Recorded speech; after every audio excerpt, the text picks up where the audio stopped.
Hi everyone, how's it going? Welcome to Wythall Transport Museum. We are here today for Longships and Octagons, but whilst I've got a larger video on that particular event, there are a few other cars here which aren't MG Rover related. One such vehicle is this Peugeot 205 Rally. Now I like these a lot. I love the 205, great little car. Nice design, they look almost perfect. I had a driving a 1.1 2021, I think it was quite a while ago. But the driving experience on that was very vivid. I remember it extremely well. It drove very nicely. It didn't feel like a 1.1, it felt a little bit quicker, but then again, the 205, there's just not really a lot of weight to them. Love the graphics they got on that as well. A little bit stone chips, but it shows its use. J-Reg, so 1991 or so. Lovely interior as well. Especially the patterns on the seat. But I love those retro sort of late 80s, early 90s graphics they put on things. There's just something so cool and inspired about that sort of era with graphic design. As well as the 205, a couple of pre-war cars. There's also a very clean Renault Dauphine. See, I tried to make that rhyme. But I love the badge on this. That's just absolutely gorgeous. I actually prefer that to the Renault Diamond. Probably controversial, I know, but I just love the styling of that one. Old school badging on the side as well. Now naturally this one has been modified, but these things are quite rare in the UK. You really don't see them all that often anymore. I don't know how much of a seller they were in the UK when they were brand new, and I suspect they didn't really look much like this. But it's gone for a bit of a sort of dragster style, I think maybe we can go with. Small wheels at the front, quite skinny, big fat wheels at the back. Of course, rear engined, rear wheel drive on these. And you can see little vents in there, which I imagine will go through to the back. Grille here as well with the exhaust. Also, if we have a look at the interior on this, it is so clean. And wood rim steering wheel, deep dish as well. I love this. It's not been too overdone, that's what I like about it. It just looks right. Here's a Volkswagen T3. It's a minibus version rather than, say, full-on camper like many others were. 2 seats in the front, left-hand drive this one. 2 seats in the middle, and I would assume 3 in the back, and quite a lot of load space there.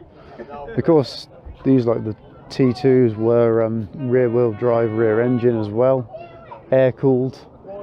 I don't think they actually went down water cooled option until the T4 came out, which was quite different because that was front engine.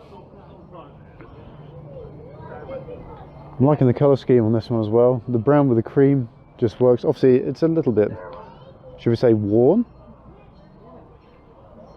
but I kind of like it. It certainly shows it's being quite rugged. Again, a bit like the 205 where it's a bit rough around the edges, it shows it's being used. I like the wheels though.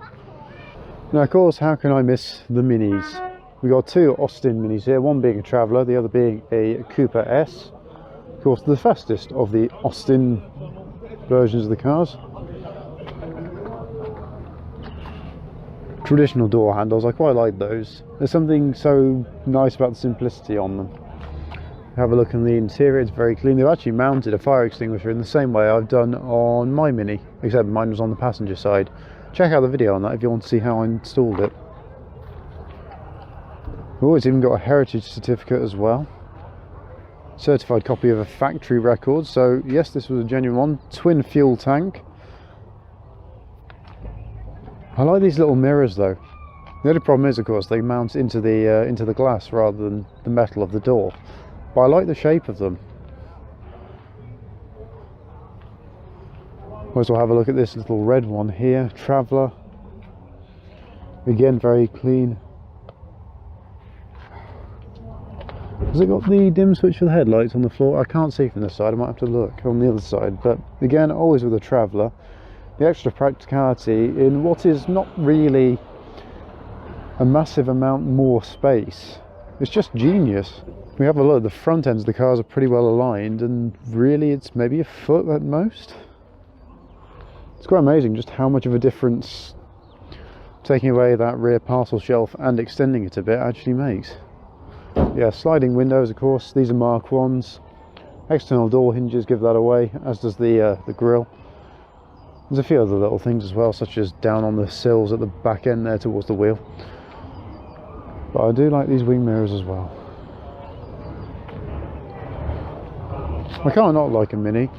Also, because Transport Museum, old buses are on the way.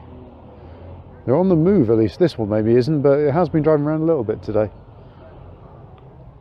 Just go and have a quick look at that one as it leaves.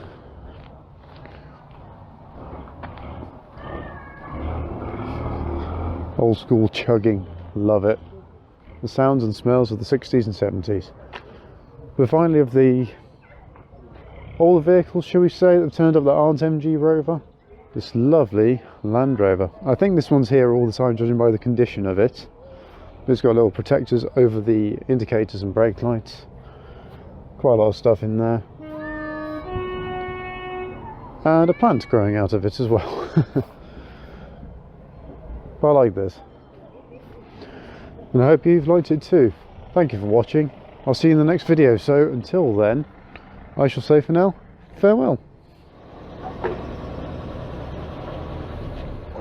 There's also this Land Rover here.